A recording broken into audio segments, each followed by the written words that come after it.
Olivier Bonfond, bonjour. Bonjour. Vous êtes économiste, vous êtes chercheur et conseiller au CEPAG, le Centre pour l'éducation populaire André Genot.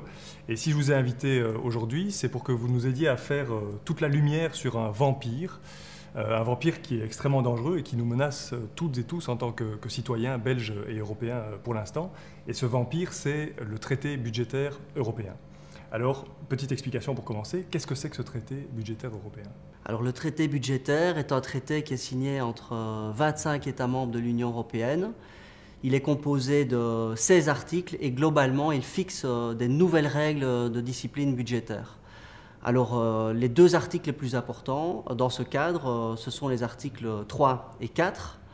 Alors en deux mots, l'article 3, il oblige les États à avoir un déficit budgétaire de maximum 0,5% du PIB, contrairement à avant les critères de Maastricht qui demandaient 3% du PIB.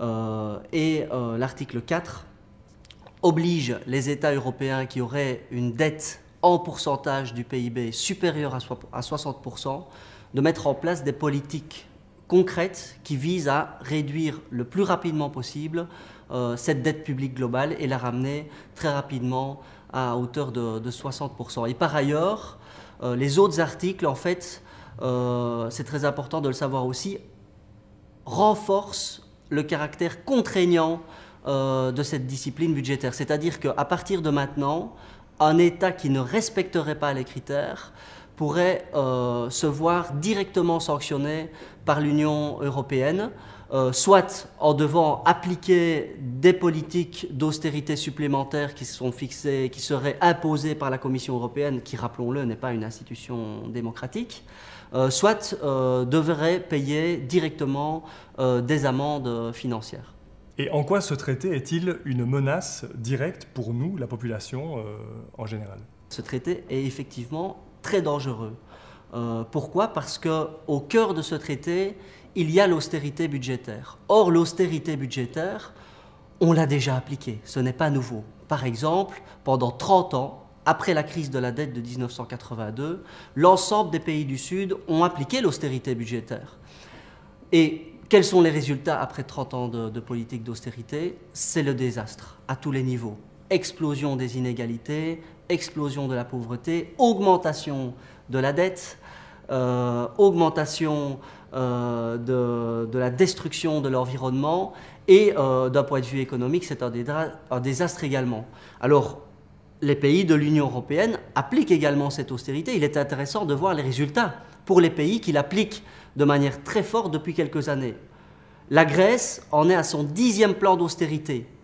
Depuis 2009, le produit intérieur brut de la Grèce a diminué de 20%. Le taux de chômage en Grèce atteint des niveaux historiques. On en est maintenant à plus de 27% pour le taux de chômage. L'Espagne a un taux de 22% de taux de chômage. Et pour la jeunesse, parce que ça c'est important aussi de le mettre en avant, c'est un taux de chômage dépassant les 50%. Idem pour l'Italie, idem pour le Portugal, qui pourtant a été considéré comme un très bon élève. Alors l'Allemagne, la Belgique, la France, bien que la situation soit moins dramatique que pour ces pays-là, appliquent les mêmes politiques et sont en train d'être touchés de plus en plus directement par ces pays. Et il faut bien comprendre que si on s'obstine dans cette direction, les choses vont se dégrader.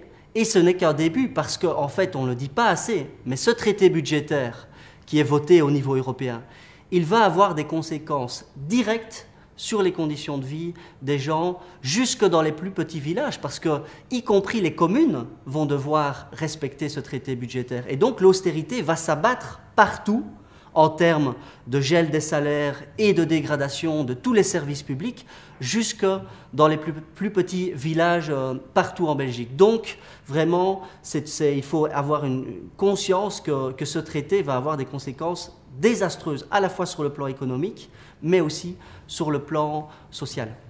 Mais alors pourquoi les parlementaires de ce pays sont-ils prêts à voter un traité qui condamne les populations à l'austérité et à la casse sociale, à votre avis ? Donc effectivement, les parlementaires, non, la région flamande a déjà ratifié le traité. Les autres parlementaires du gouvernement wallon et de l'État fédéral s'apprêtent aussi à le voter. Il est plus que probable que dans les semaines à venir, ils vont le ratifier. Il y a quelques voix dissidentes, il y a des critiques qui ressortent, etc. Mais globalement, on peut être presque sûr que, sauf changement radical de situation, ils vont voter le traité. Alors, l'argument qu'ils utilisent, globalement, il n'y en a qu'un. Ils disent, si on ne vote pas le traité, eh bien, lorsqu'on sera en situation de crise financière, on n'aura pas droit à un soutien financier du mécanisme européen de stabilité, le MES. Mais donc, ça veut dire quoi? Ça veut dire que, un, ils posent l'hypothèse que c'est sûr qu'ils vont être dans une situation de crise financière, ils n'imaginent pas d'autre voie. Et par ailleurs, quand on analyse ce qu'est concrètement le mécanisme européen de stabilité, on se rend compte qu'en fait, c'est un fonds monétaire au niveau de l'Europe. C'est-à-dire que pour pouvoir bénéficier des aides du MES, il faudra obligatoirement appliquer encore plus des politiques d'austérité qui ne fonctionnent pas, qui n'ont jamais fonctionné nulle part et qui ne vont pas fonctionner.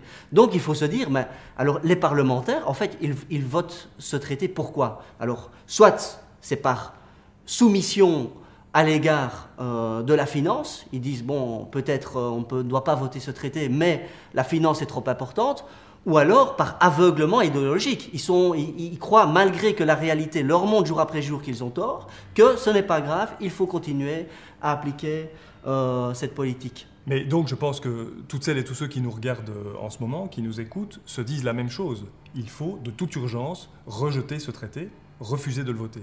Mais est-ce que c'est encore possible? En tout cas, ils ne l'ont pas encore voté.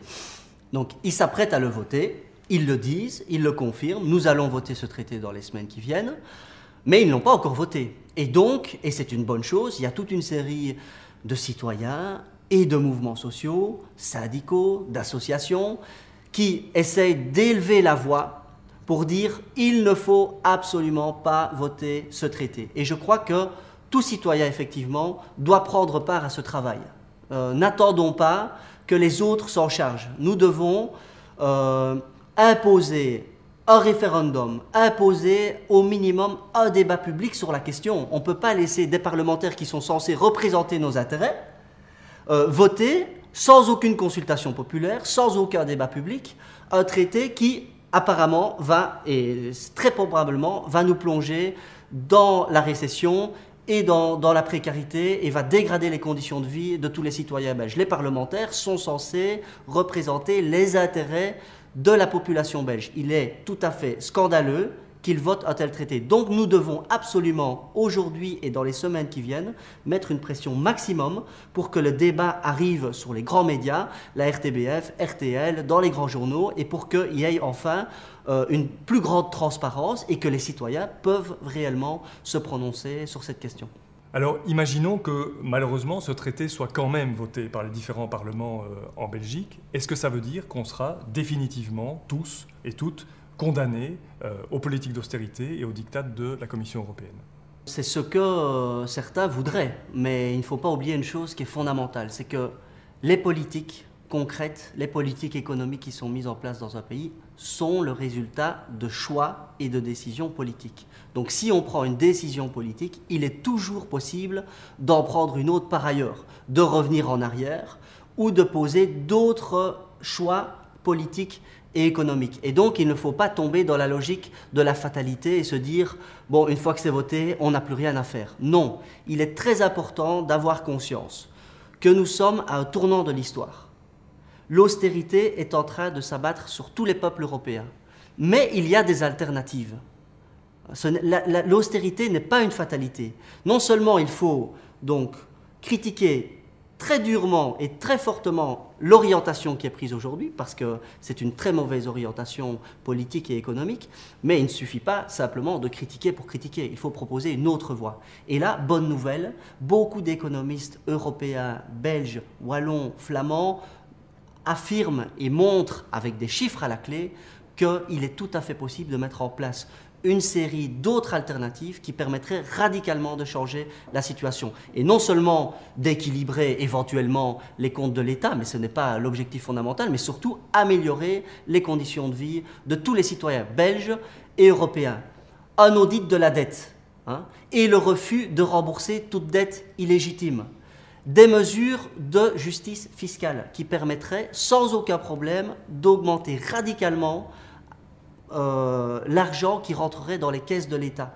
10 milliards, 20 milliards, 25 milliards d'euros de plus dans les caisses de l'État, sans faire de grandes révolutions, mais en mettant en place quelques mesures concrètes fiscales, permettrait non seulement de ne plus appliquer l'austérité, mais avoir des ressources supplémentaires pour augmenter les salaires, augmenter les retraites, augmenter les allocations de chômage, créer des emplois de qualité, socialement utiles, écologiquement viables, investir de manière massive dans les énergies renouvelables et enfin avancer vers une autre société beaucoup plus juste socialement et écologiquement qui tienne le coup. Alors pour que tout cela se mette en place, c'est clair que nous, citoyens, à la fois de manière individuelle mais surtout de manière collective, en intégrant des dynamiques collectives, on doit agir pour construire un grand mouvement social qui est puissant, organisé, mobilisé et qui ne revendique pas comme ça simplement de manière abstraite la grande révolution, mais qui pose des revendications concrètes, claires et précises et qui, comme dans toute démocratie réelle, exige de la part des gens qui sont censés représenter les intérêts de la population que ces représentants-là appliquent concrètement ces politiques.